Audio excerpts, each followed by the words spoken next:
Okay, and of course, as you know that I'm in the habit of repeating the things in the next lecture also. Okay, so whatever we have seen today, I will recapitulate it in tomorrow's lecture. So those who were not present today, they will also be benefited by that. Okay, so I'll continue for a short time. I think I will not continue for a long time.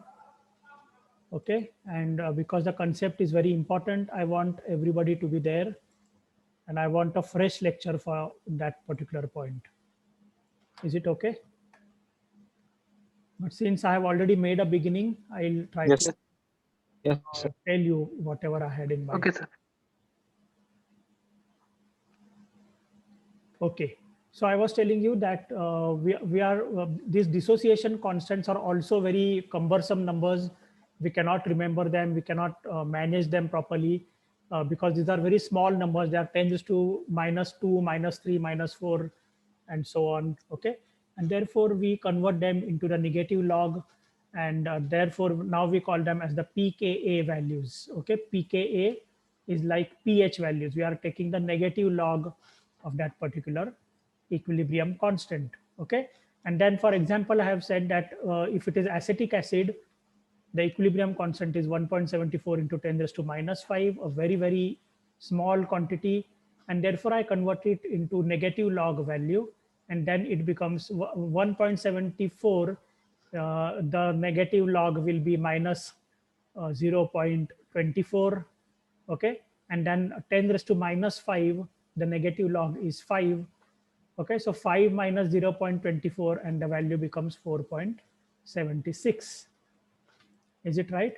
Now 4.76 is quite a good number. We can remember it and we can use it in our day-to-day calculations, right?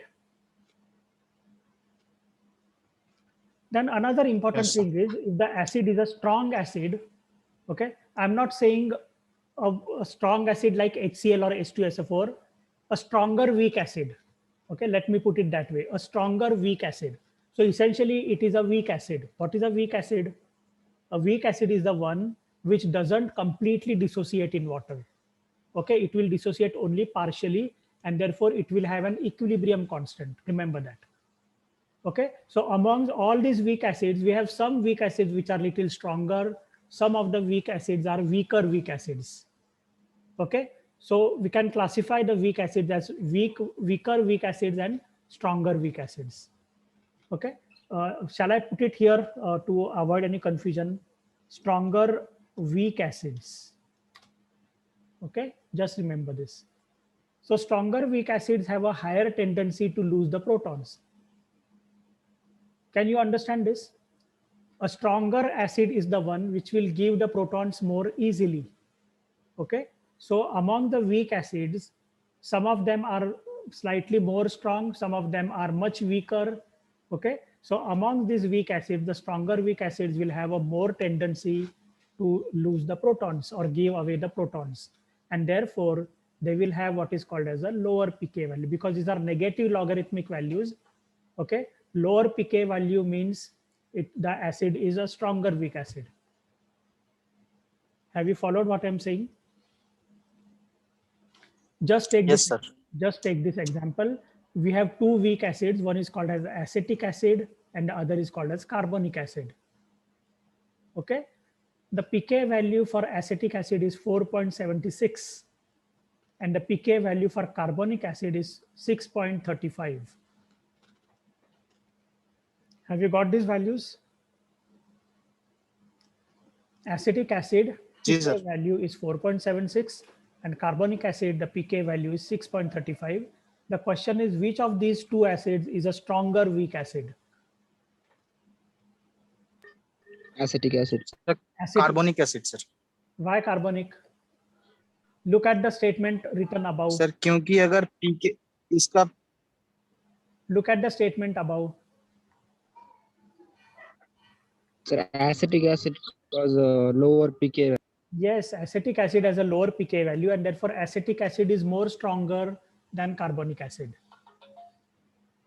Okay.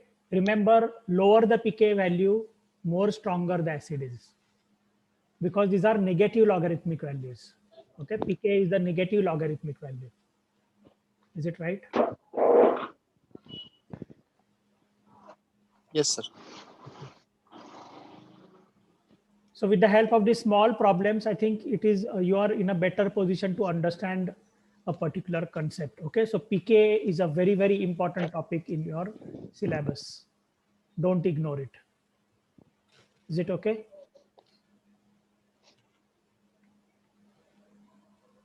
Yes, sir. Then what do you think? Should I go for the next topic or should I stop now?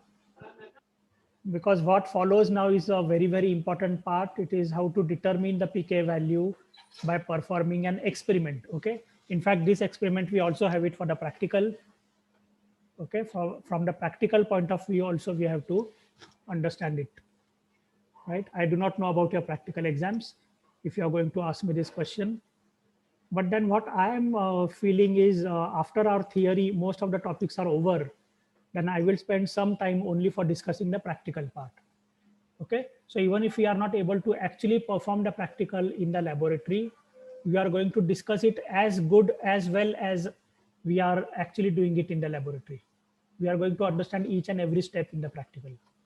Is it okay for you? Yes, sir.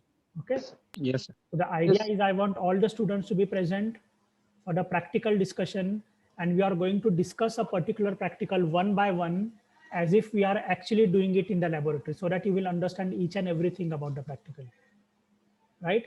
I really do not know whether your practical exams will be conducted in the laboratory or there will be another online exam for the practical. I do not know exactly, right? But we should not ignore that part because there are marks involved. Okay, and we should study that also.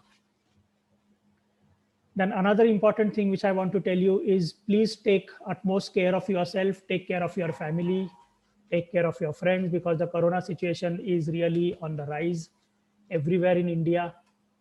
Okay, so we are doing online lectures. Okay, the intention of this is to stop you from coming out of your homes and stop going to the crowdy areas. Okay, and protect yourself. Is it okay? Yes. Okay, so I think I'll end the meeting now. In tomorrow's meeting, I will discuss that important part Yes. about the pH titration. Any questions you have? Yes. Any difficulties?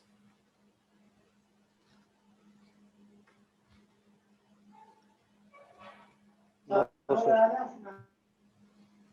If there are no difficulties, then I will end the meeting for today.